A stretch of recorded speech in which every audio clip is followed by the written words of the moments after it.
Hi అండి అందరికీ, నేను మీ కుకింగ్ విత్ హిమ. ఈరోజు వీడియోలో వచ్చేసి ఎప్పుడూ ఒకేలా కాకుండా ఈ చిత్రాన్నం, లెమన్ రైస్ వివిధ పేర్లతోటి మనం పిలుస్తాం కదా అండి.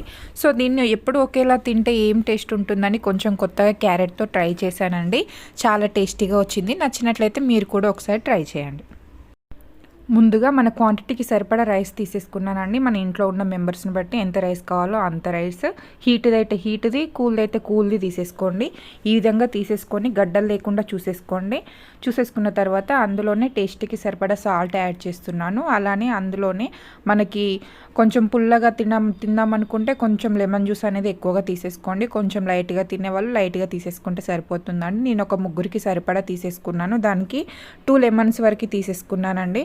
చూడండి, లెమన్ పిండేయగానే మొత్తం లెమన్ జ్యూస్ పడగానే సాల్ట్ అనేది ఏ విధంగా చేంజ్ అయిందో, లైట్ బ్లూ కలర్, అది బ్లూ కలర్, నేవీ బ్లూ కలర్లోకి చేంజ్ అయిపోయింది.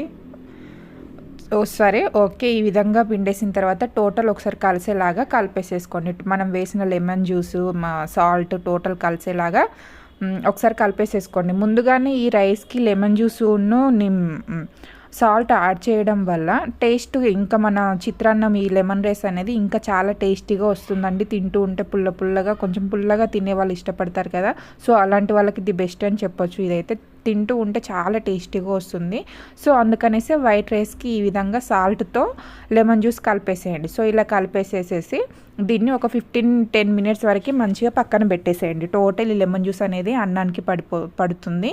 ఒక 10 మినిట్స్ వరకు పక్కన పెట్టేసి ఇప్పుడు మనం ఎంత క్వాంటిటీ వరకు రైస్ తీసేసుకున్నామో అంత క్వాంటిటీ వరకు ఆయిల్ తీసేసుకొని, ఆయిల్ హీట్ అయిన తర్వాత అందులోనే ఒక 1/2 టేబుల్ స్పూన్ జీలకర్ర ఆవాలు యాడ్ చేస్తున్నానండి. జీలకర్ర ఆవాలు యాడ్ చేసిన తర్వాత ఎండుమిర్చి కూడా యాడ్ చేస్తున్నాను. ఇవన్నీ వేగిన తర్వాత పల్లీల క్వాంటిటీ వచ్చేసి మనం ఎంతవరకు తింటామో అంతవరకు పల్లీల క్వాంటిటీ తీసేసుకుంటే సరిపోతుందండి. ఎక్కువ తక్కువ అనేసి ఏం లేదు. సో ఇవన్నీ ఒకసారి కలిపేసేసుకోండి. పల్లీలు యాడ్ చేసిన తర్వాత గ్యాస్ని లో ఫ్లేమ్లో ఉంచేసి ఒకసారి కలిపేసేయండి. ఇలా పల్లీలు కాస్త వేగిన తర్వాత అందులోనే పచ్చిమిర్చి యాడ్ చేస్తున్నానండి. ఎండుమిర్చి, పచ్చిమిర్చి కారం చూసి వేసుకోండి. అలానే 1 టేబుల్ స్పూన్ వరకు మినపప్పు కూడా యాడ్ చేస్తున్నానండి. మినపప్పు మనం తింటూ ఉంటే ఆ ఫ్లేవర్ తగులుతూ ఉంటే బాగుంటుందండి. సో అందుకనేసి మినపప్పు 1 టేబుల్ స్పూన్ వరకు యాడ్ చేశాను. పల్లీలు కాస్త వేగిన తర్వాత మిర్చి యాడ్ చేయండి. మిర్చితో పాటు పల్లీలను వేసేసరికి మిర్చి మాడిపోతుంది, పల్లీలు వేగవండి. సో అందుకనేసి ఇవన్నీ కాస్త వేగిన తర్వాత అందులోనే ఒక 2 రెమ్మల వరకు కరివేపాకు యాడ్ చేశాను. అలానే పసుపు వచ్చేసి మనం కొంచెం లైట్గా తినేవాళ్ళు ఉంటారు, కొంచెం ఎక్కువ తినేవాళ్ళు ఉంటారు కదండి. సో దాన్ని బట్టి పసుపు యాడ్ చేసుకుంటే సరిపోతుంది. సో ఈ విధంగా పసుపు యాడ్ చేసిన తర్వాత ఒక్కసారి కరివేపాకు అన్నీ వేగేలాగా ఒక్కసారి కలిపేసేసుకోండి. గ్యాస్ని సిమ్లోనే ఉంచేసేయండి. హై ఫ్లేమ్లో పెట్టినా మాడిపోతుంది. సో సిమ్లో ఉంచేసి ఒక్కసారి కలిపేసేసుకోండి. ఈ విధంగా కలిపేసిన తర్వాత మనం ఇందాక కలిపి పెట్టేసుకున్న రైస్ ఉంది కదా అండి, ఈ లెమన్ రైస్, సాల్ట్ విండేసిన రైస్. సో దాన్ని కాస్త ఒక్కసారి గ్యాస్ని ఇప్పుడు మీడియం ఫ్లేమ్లో ఉంచేసేయండి. మీడియం ఫ్లేమ్లో ఉంచేసి రైస్ యాడ్ చేయండి. టోటల్ రైస్ యాడ్ చేసేయండి. వీడియోస్ చూస్తున్నారు కానీ సబ్స్క్రైబ్ చేసుకోవట్లేదండి. వీడియోస్ కనుక నచ్చినట్లయితే సబ్స్క్రైబ్ చేసుకోండి, లైక్ చేయండి, సపోర్ట్ చేయండి.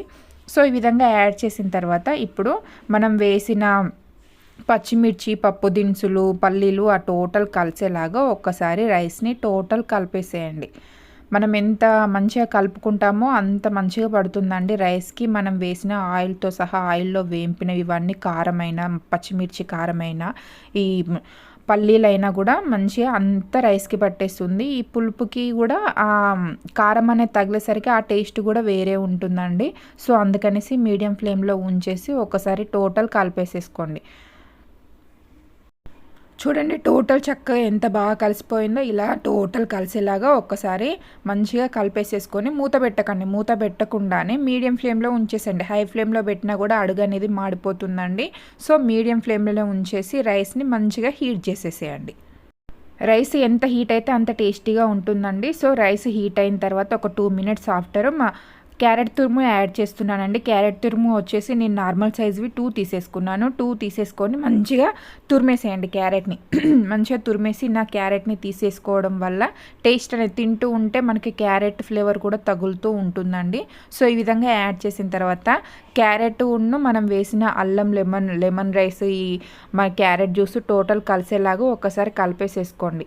టోటల్ కలిపేసేయండి. క్యారెట్లో ఉన్న పచ్చి స్మెల్ అంతా పోయేంత వరకు హీట్ చేసేయండి. హీట్ చేసేసుకొని మీడియం ఫ్లేమ్లోనే ఉంచేసేయండి. మీడియం ఫ్లేమ్లో ఉంచేసి మంచిగా హీట్ చేయండి. ఒకసారి మంచిగా చక్కగా కలిసేలాగా ఒక్కసారి కలిపేసేయండి. రైస్ ఉన్ను ఈ క్యారెట్ తురుము టోటల్ కలిపేసేయండి. ఒక్కసారి మంచిగా కలిపేసేసుకోండి. కలిపేసేసుకొని మూత పెట్టకండి. మూత పెట్టకుండా ఒక 2 మినిట్స్ వరకు రైస్ని మంచిగా హీట్ అవ్వనివ్వండి. రైస్ అనేది ఎంత ఎక్కువగా హీట్ అయితే అంత టేస్ట్ వస్తుందండి. సో రైస్ని మ్యాక్సిమం ఎక్కువ హీట్ అయ్యేలా చూసేసుకోండి. సో మూత పెట్టకండి. మూత పెట్టకుండానే రైస్ని మంచిగా ఆయిల్లో ఫ్రై చేసేయండి. హీట్కి ఫ్రై చేసేయండి. మూత మాత్రం పెట్టకండి. మూత పెట్టడం వల్ల మూతతో వచ్చే ఆవిరి ఈ రైస్లో పడి అంత టేస్టీగా అనిపించదండి. సో మూత పెట్టకండి. మూత పెట్టకుండానే హీట్ చేసేయండి. ఒక 2 మినిట్స్ ఆఫ్టర్ చూపిస్తున్నాను మళ్ళీ మీకు. చూడండి ఎంత చక్కగా మంచిగా కుక్ అయిపోయిందో రైస్ అనేది. మనం వేసిన తురుము కూడా ఏమాత్రం పచ్చిగా లేకుండా చూడండి ఎంత చక్కగా కుక్ అయిపోయిందో.